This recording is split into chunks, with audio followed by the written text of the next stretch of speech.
McClellan elected as Virginia's first black woman in Congress. Virginia State Senator Jennifer McClellan overwhelmingly won a Tuesday special election for a vacant Richmond-based congressional district, making her the state's first black woman elected to Congress. McClellan led 68% to 32% over Republican Leon Benjamin when the Associated Press called the race, with 32% of precincts reporting in the heavily Democratic area. Virginia's 4th district was last held by the late Representative Don McClellan, who died in late November, just weeks after he won re-election to his 4th term. McClellan is the vice chair of the Virginia Legislative Black Caucus and a former gubernatorial candidate. She spent more than 10 years in Virginia's House of Delegates and succeeded McClellan in the state Senate when he was elected to Congress in 2016. Following her primary win in December, McClellan said the lack of a black woman in Virginia's congressional delegation was due in part to an imagination gap that only saw certain types of people as members of Congress. Part of it is that black women tended to get involved in politics later in life. But it's past time that we have one. The district spans 15 cities and counties, but the largest chunk of voters is in Richmond, a city with a predominantly black population.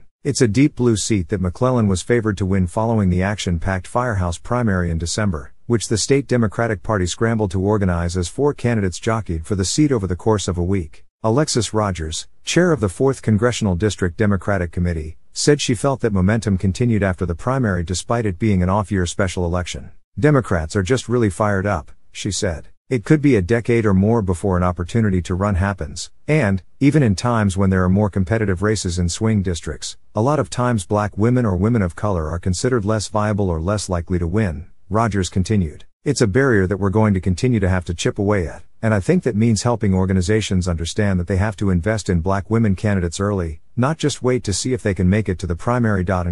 During the primary, McClellan received an outpouring of support from local and national Democratic politicians and groups. Throughout the primary and the general election, she raised over $900,000. McClellan has campaigned on the work she's done in the state legislature regarding voting rights, abortion access and environmental protections. Her win will bring the House to its full complement of 435 members, for at least a few months, anyway. Earlier Tuesday, Representative David Cicilline, D.R.I., announced that he will be leaving Congress on June 1 to head the Rhode Island Foundation. A special election will be set once his resignation takes effect. McClellan has shrugged off the slog of joining the minority in the House. "I spent 14 years in the minority party in the Virginia legislature and still was able to get over 300 bills passed," she said in an interview after her primary win. "I think it's a natural progression of the work that I have been doing already." In her victory speech on Tuesday night, McClellan nodded again to her work in the state legislature. "I passed 2 bills today, and paid tribute to McClellan. I am ready to get to work," she said. "I have a little more work to do down the street, but I'm ready to fight for you in Congress for as long as you'll have me."